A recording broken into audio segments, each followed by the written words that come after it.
Hello and welcome to This Week in Review with Nigel Farage and his new microphone. How's it working out, Nigel?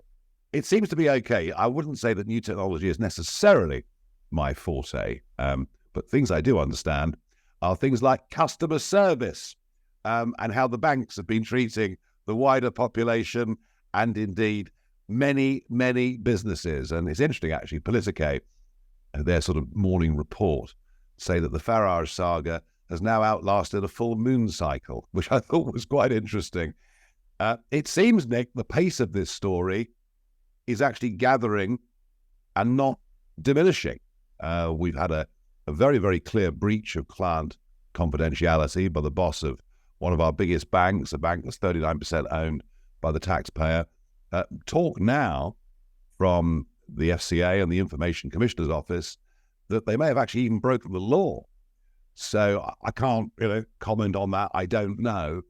But what I do think is that what I've done here is to provoke a very, very big national debate about banks, about control, about the way people are being treated, about the disincentive to set your own company up, to be an entrepreneur when you could just be closed out. And whilst it's good that the City Minister for the Treasury, Andrew Griffith, had a big powwow yesterday with the 19 bosses of the big banks and said, right, stop playing politics, just be a bank. Nobody should ever lose their account for legally held opinions. That's a good start, but I think we need a whole lot more. You're also moving financial markets, Nigel, because the share price of NatWest has fallen apparently £850 million worth that has been wiped off. Other banks likely to struggle as well. And this Information Commissioner's Office issue, if that does go somewhere, there's a decent potential fine that we're talking about here. I think it's in the hundreds of millions of pounds. One of the reasons when the share prices fall. So this is still speculation, of course, as you've made clear. But the point is that the financial and investment impact is starting to make itself felt. Yes, it has been. It really has been. I think in the case of NatWest, it's because of the sheer incompetence of their board. To put out a statement at 5:42 on the Tuesday, which says, yes, Alison Rose did break she did break the code of banking, but we have every confidence in her. For the whole world to go, you what?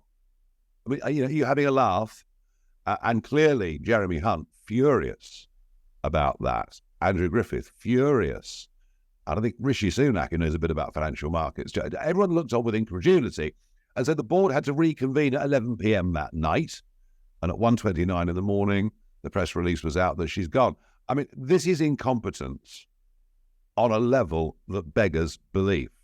And that, I think, is why the share price has fallen. What we don't know is what the first half-year figures are going to be, and they're coming up Friday morning, 7 a.m., and there's then supposed to be an investor call at 9:30 on Friday. So, we'll have to see. The biggest investor is the government, and the government and other major shareholders would be well within their right to say to Sir Howard Davis, the chairman, I'm sorry, but, you've behaved like a complete duffer on this, and we need somebody else. I can't read that, but it may well be that despite the shares going down, the profits may still be enormous. Don't forget, the UK banking sector last year made a profit of £35 billion, and that's not surprising, given the interest they're paying out and what they're charging on mortgages and everything else. The spread is absolutely ridiculous. My issue isn't that so much. My issue is that, I think it's tens of thousands of accounts and business accounts have been closed down, no explanations given whatsoever, and people in fear and despair. You go and try and open a new bank account on the British High Street for a business. It is a blooming nightmare. They ask you for things like receipts. We haven't got any receipts as a new business. You just go around in circles with these people. And so much of this is because of anti-money laundering laws. And, we understand that the international drugs trade is a major problem in our financial system. But right at the minute, the laws and the compliance issues surrounding how we interpret those laws, really, the whole thing is a sledgehammer to miss the nut. Because it's not stopping the big money launderers, but it's hitting the innocent very, very hard. So this, for me, is a really big campaign. I have very much enjoyed the timing of their various announcements and the fact that you've had to operate on the fly and have done so well over the course of this mess, because they seem to be strategically releasing their information just before you go on TV. And you've still managed to rebut them so well. I remember moving to the UK in 2015, and it took me 3 or 4 months to open a bank account, trying just about every day. It was completely ridiculous.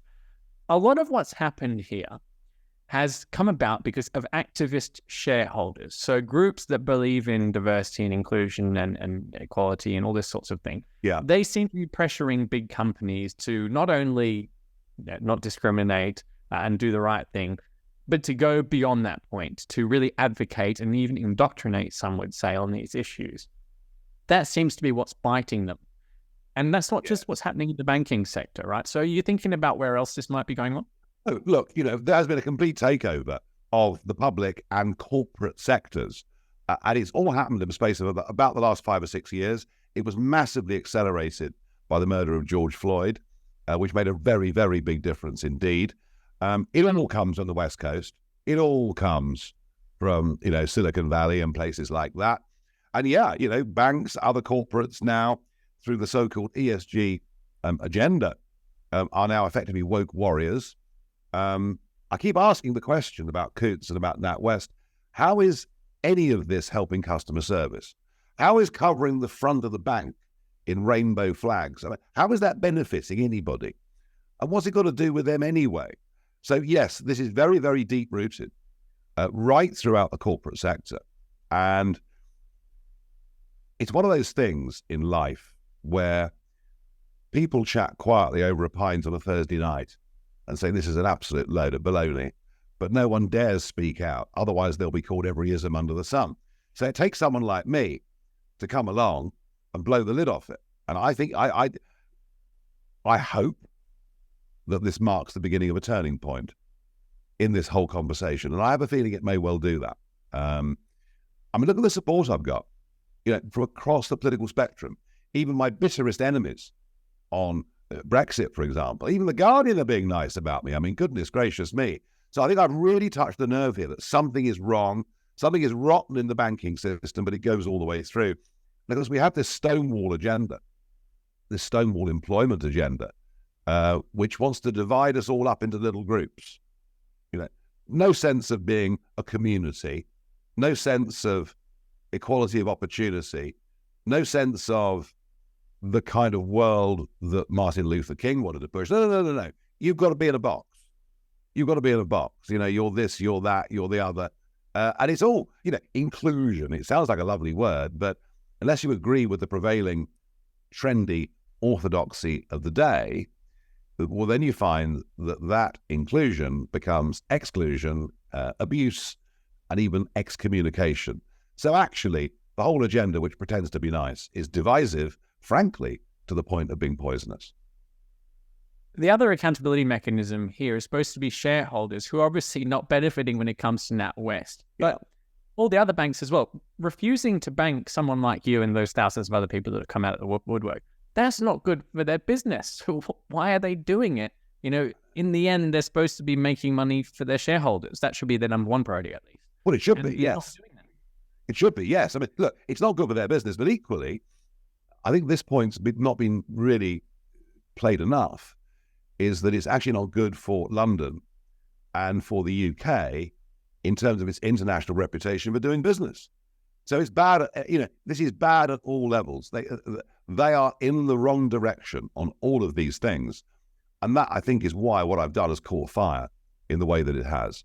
People just thinking, this is not right. This doesn't make any sense. So look, this isn't going to go away.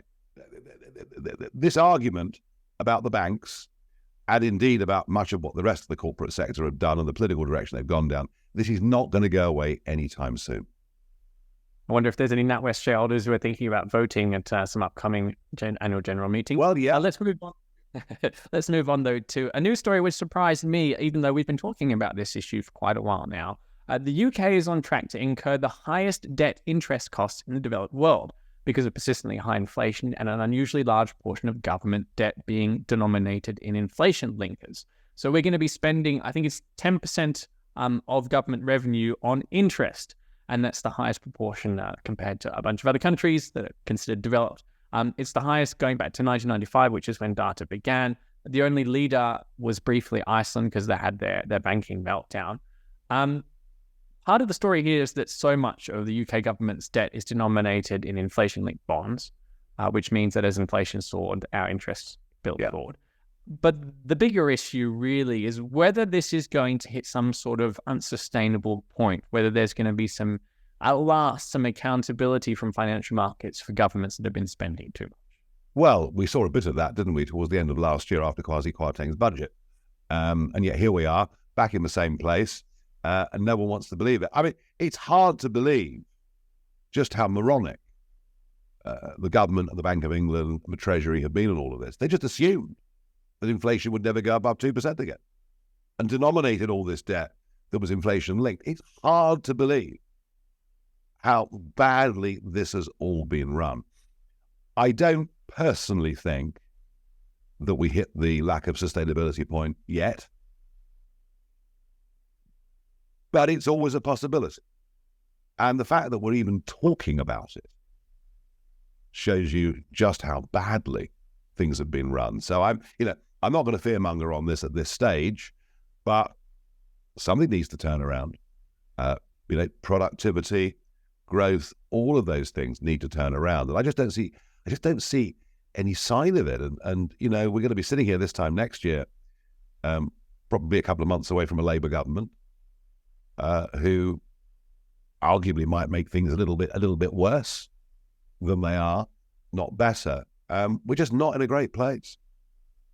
I'm sure they'll sort it out, Nigel. Let's move on quickly to the US. If we're sorting out the inflation problem in the US, they've raised interest rates once again. Do you think this is getting to a peak and people can sort of start to breathe easy?